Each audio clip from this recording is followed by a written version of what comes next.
Ouais, salut! Salut à tous et à toutes! Bon, nouvelle petite vidéo.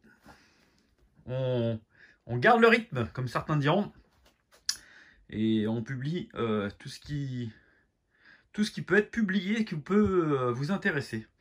Donc là, c'était juste pour vous présenter mon placard sac à dos de ce que j'ai actuellement. Il y a des choses que j'ai plus, que j'ai vendues, des choses que j'ai rachetées.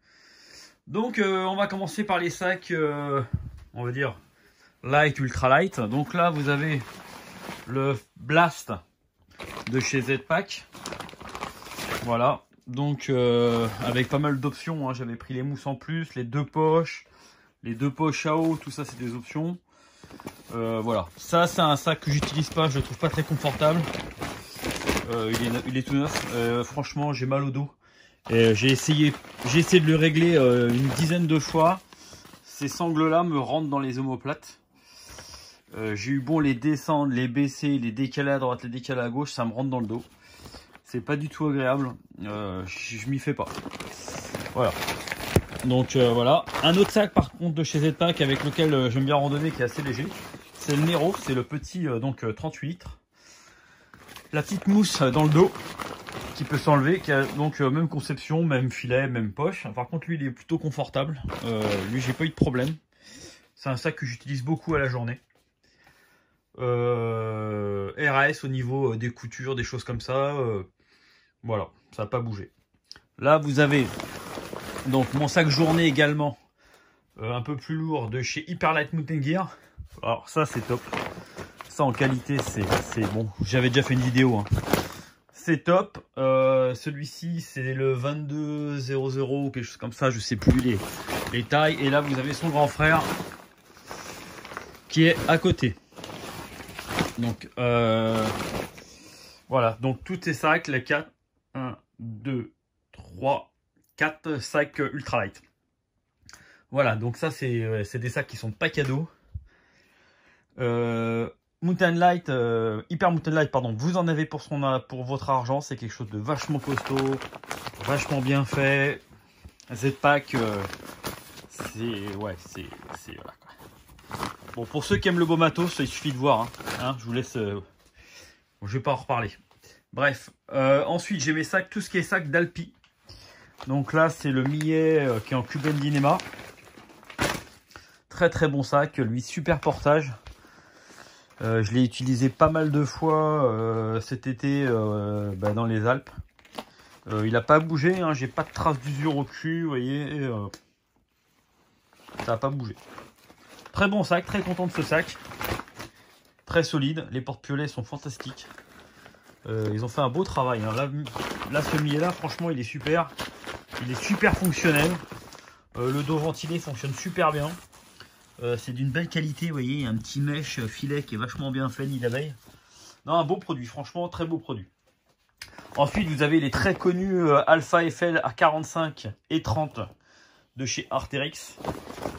Ça, pareil, super sac à dos, définition Arc'teryx, comme j'aime, des finitions mais hallucinantes. Vous voyez, il n'y a pas de couture quoi chez Arc'teryx, quoi. Rien ne se voit, quoi.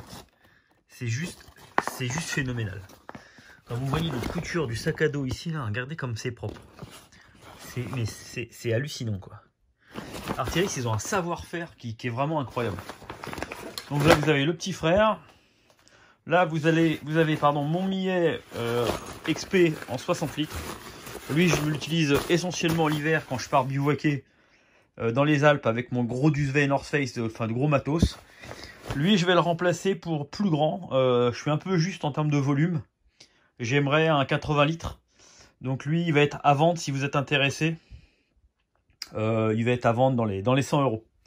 Voilà. Donc il est absolument tout neuf, hein. Hop, vous allez le voir. Très bon sac à dos, hein, soit dit en passant sinon. Donc vous voyez, la ceinture pour les alpinistes, vous pouvez retirer la ceinture ventrale si vous avez un baudrier. Mon porte-matériel, un vrai sac montagne, quoi. Belle qualité de réalisation aussi, c'est très propre, hein, voilà, ça n'a pas bougé. Mon sac le plus confortable de tout ce que j'ai ici sur le lit, mon Silao. Donc le Papang 5D, donc 5 jours, 5 days.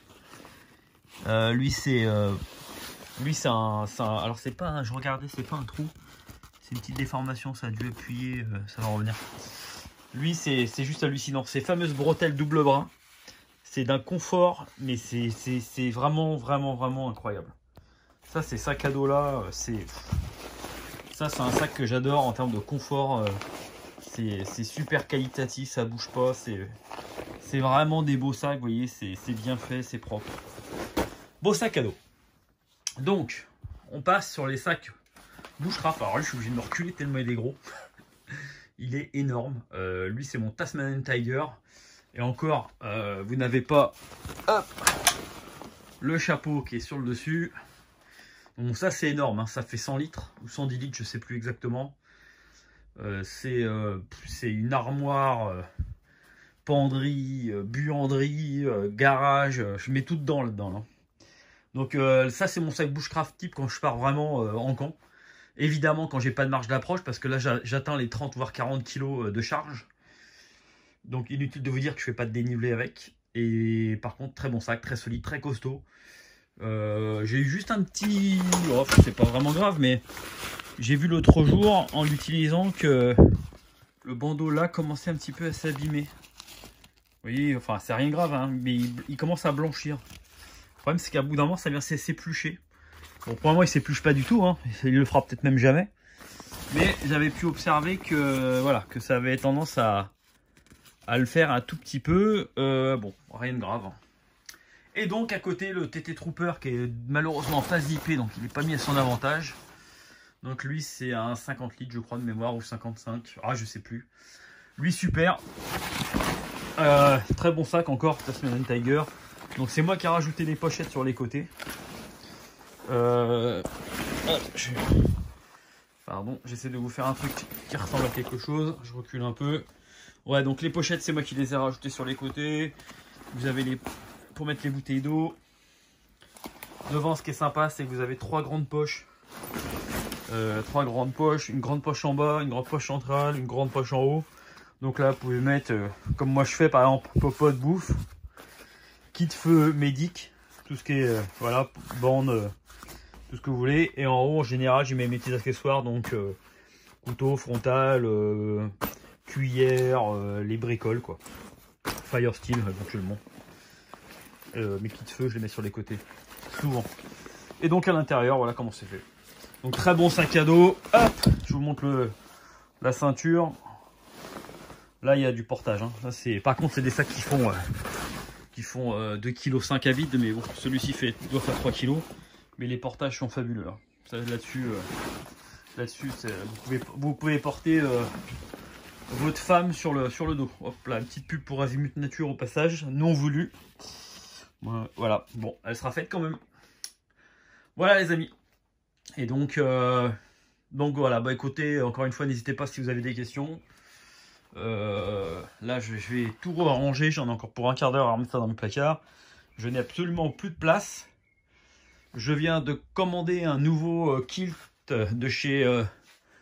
j'ai mangé le nom à chaque fois, j'y arrive plus. Kaba Tic ou quelque chose comme ça. Là, enfin bref. J'ai pris le plus léger, le plus impressionnant. À savoir que Enlighten Equipment ferme ses portes pour coronavirus, que je comprends complètement. Donc je suis pas prêt d'avoir mes 3 produits commandés. Donc je vous rappelle qu'il y avait 2 kilts et comment dirais-je, un manteau. Je suis toujours pas fan des kilts pour ceux qui vont essayer de me désarçonner. Mais je veux renouveler l'expérience, tout simplement. Je suis quelqu'un de passionné par le matériel. Évidemment, d'abord par la rando, mais aussi par le matériel.